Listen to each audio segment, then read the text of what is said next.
Can we just appreciate how these two guys brought the full Star Wars fandom back together after they'd been split apart after The Last Jedi?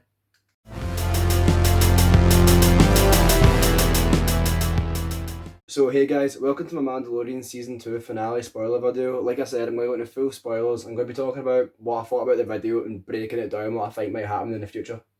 So if you like this kind of content, be sure to hit the subscribe button, click the wee bell icon so you know whenever I upload a new video. I do all sorts of nerdy content like Star Wars, comic books and comic book movies and TV shows. Just all that kind of stuff. So if you like that kind of stuff guys, be sure to hit the subscribe button and then so you know whenever I upload a new video.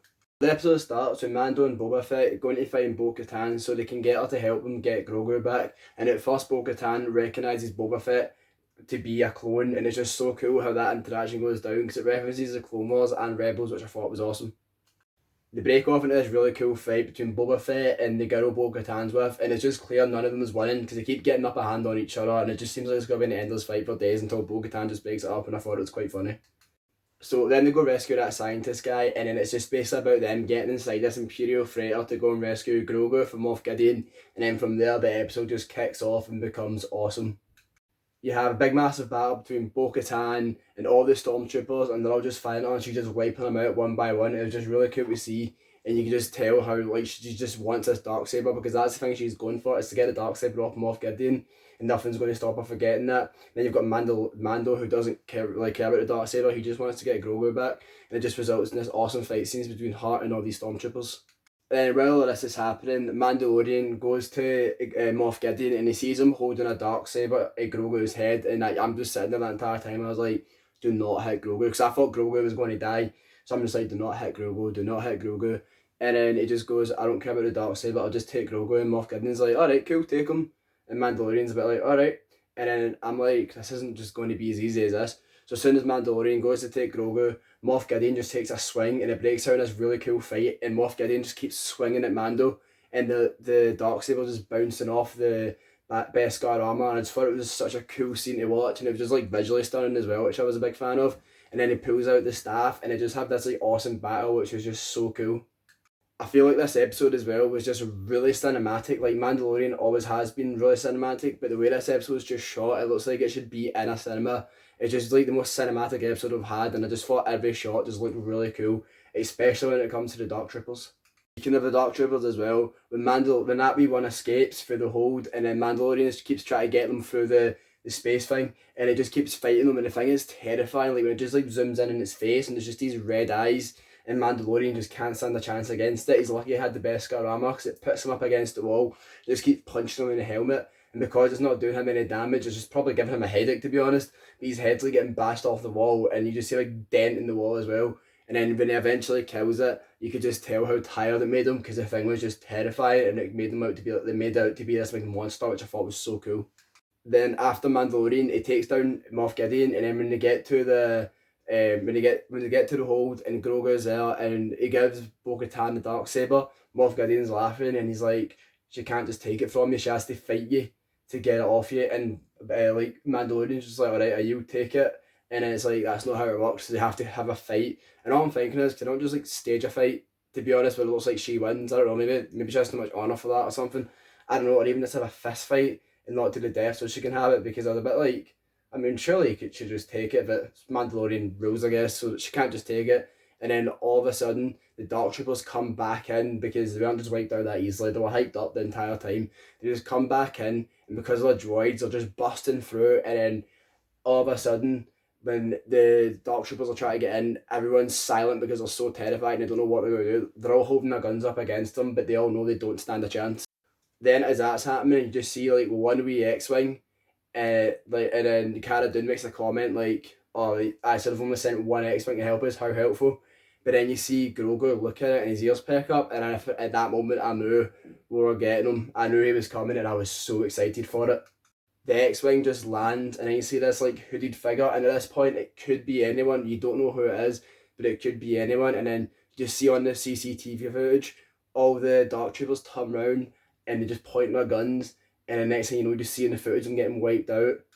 Then after that, you just see the green lightsaber and you see the black-handed glove, and you just know who it is. And I screamed. I almost spilt my coffee. I got so excited. I've got a Luke Skywalker lightsaber sitting there. I would show it, but it doesn't have batteries, and I don't want to show it without the batteries in it. But I picked it up as soon as it happened, and I got so excited because I knew what exactly was going down, and I was so excited to actually see him like for the first time since the Last Jedi. But it was like Jedi Master look, which I've always wanted to see. Got it in Jedi Knight Academy games, to be fair, and in Legends, but finally in live action.